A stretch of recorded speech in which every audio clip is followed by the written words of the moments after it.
La radioactivité naturelle, donc plusieurs isotopes se désintègrent de façon spontanée et naturelle. donc في البداية قلنا أن الراديوأكتيفيتي فهي ظاهرة طبيعية. هناك مجموعة من الإيزوتوب التي يحدث لها هذه عملية التفتيت في الطبيعة بشكل spontané. En effet, un nucléide instable se désintègre et génère ainsi un nucléide plus stable, avec émission d'une ou plusieurs particules. Il s'agit donc d'une réaction nucléaire. خلال هذه التفاعلات الذرية ولا النووية عندنا la désintégration d'un nucléide instable و un nucléide plus stable دائما كيعطينا هاد لي بارتيكول اللي هضرنا عليها ولا لي رادياسيون سواء الفا سواء بيتا سواء غاما سواء بثلاثة بهم. يعني ممكن انتشار ديال هاد لي بارتيكول ولا هاد لي رادياسيون او ميم طون او لا واحد منهم دونك على حسب التفاعل النووي.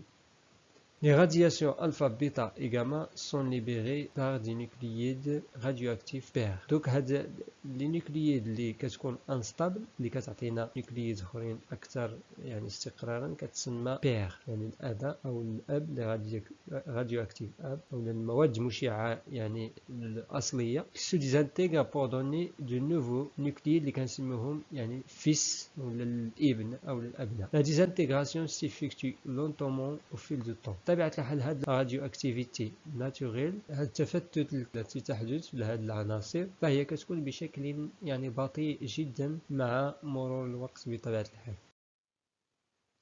Donc, la notion de demi-vie. Donc, la demi-vie d'un nucléide radioactif est la période T qui correspond à la désintégration de 50% du nucléide constituant un échantillon donné. Donc, اش كنعنيو بدومي-vie هي واحد la période T كنرمزو ليها T كبيرة qui correspond à la désintégration de 50% ديال النيوكليد. donc عندنا واحد العنصر كيميائي عندما يحدث يعني تفتيت ديال 50% من النيوكليوتيد ديالها كنهضروا على دومي-vie نصف العمر لهذا العنصر الكيميائي. اذا مثلا كما غادي نشوفوا في هذا لو طابلو عندنا مثلا كربون 14 اذا ليزوتوب ديال الكربون عندنا دومي-vie 5730 اون يعني لونيتي بالسنه. يعني اذا عندنا واحد الكربون 14 النيوكليد ديالها باش يعطينا 50% ديال لا ديزانتيغراسيون خصنا 5730 سنه. اذا نفس الشيء بالنسبه للعناصر الاخرى كما تلاحظون فلا دومي-vie تختلف من عنصر الى اخر. الا مشينا مثلا الاورانيوم ليزوتوب ديال الاورانيوم 238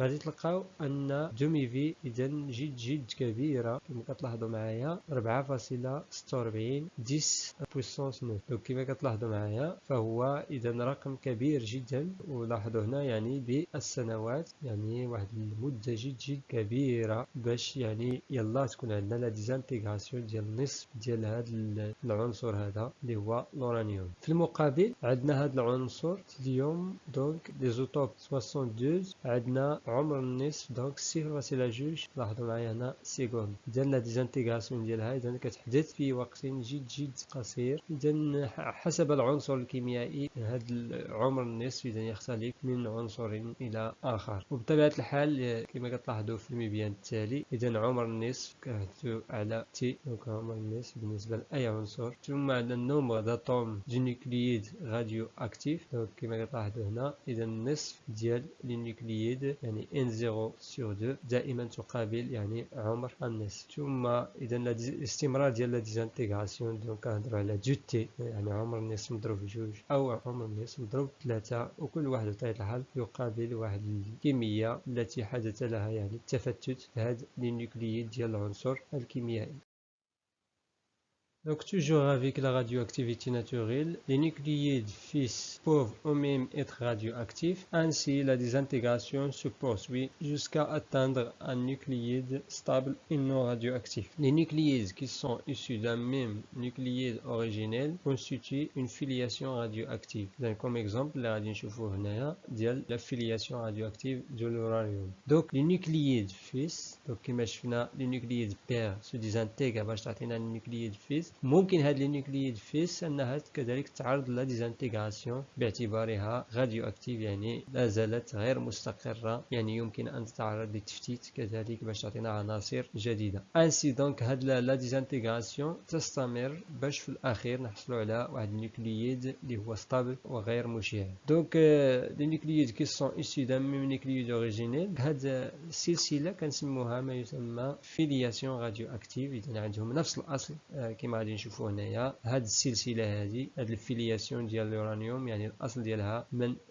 واحد العنصر اللي هو يورانيوم 238. كما كتلاحظوا معايا اليورانيوم 238 دونك يمر من مجموعة من ديال لي ديزانتيغراسيون، مجموعة من العناصر بحثا عن الاستقرار كما كتلاحظوا معايا. دونك 15 العنصر باش في الأخير نحصلوا على واحد العنصر اللي هو أكثر استقرارا أو مستقر، وبالتالي غير مشع، كيبقى يعني مستقر. وكما تلاحظوا فخلال كل تفاعل هناك يا إما تحرير لغادياسيون ألفا، يعني عندما يكون تفاعل في هذا الاتجاه، ثم عندنا بيتا عندما ننتقل يعني في اتجاه آخر، دونك حسب التفاعل. وكما كتلاحظوا معايا بطبيعة الحال فانتقال أو لا ديزانتيغراسيون يعني يمكن أن يكون من عنصر إلى عنصر آخر مختلف، يعني ماشي بالضرورة يكون بين لي زيزوتوب ديال الأورانيوم. كما كتلاحظوا معايا ممكن ندوزو من الأورانيوم للتيريوم، ثم من بعد عاوتاني نرجعو للأورانيوم وهكذا.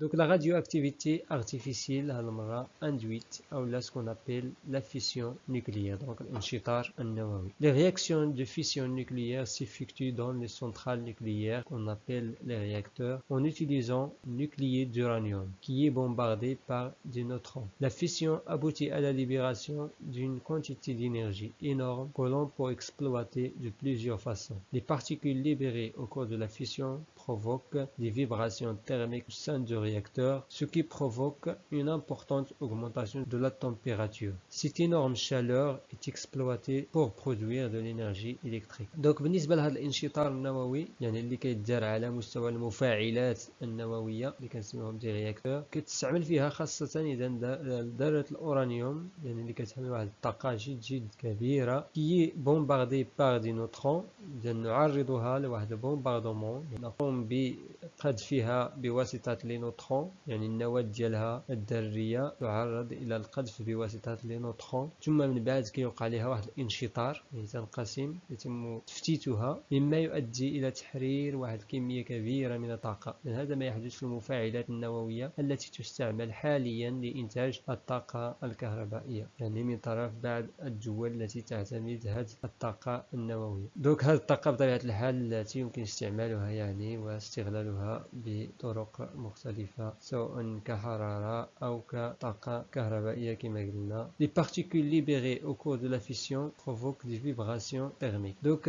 les particules اللي كتنتج من هاد العملية ديال لا ديزانتيغراسيون أو لا فيسيون، انشطار ديال هاد اليورانيوم، يعني كيعطينا هاد لي بارتيكول اللي كتسبب واحد اهتزازات واصطدامات على مستوى أو داخل هاد السونتر النوكليير باش كتعطينا ارتفاع درجة الحرارة اللي هي بمثابة طاقة تستغل يعني لإنتاج طاقة كهربائية. دوك للإشارة فقط فهاد المفاعلات النووية فهي كتعطي واحد الطاقة جد كبيرة، أكبر بكثير من الطاقات العادية سواء الشمسية أو الريحية، إذن فهي جد كبيرة من حيث يعني لا برودكسيون.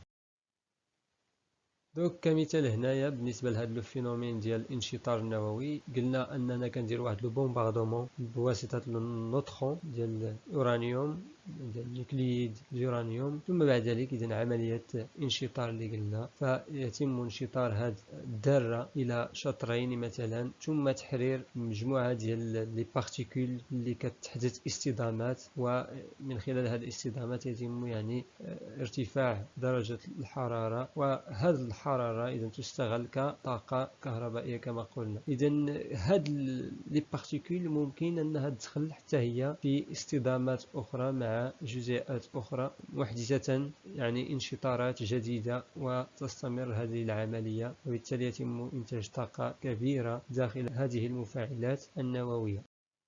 Donc, merci mes chers élèves pour votre attention et à très bientôt avec la deuxième partie de ce chapitre. N'oubliez pas de liker, partager et surtout d'abonner. À bientôt.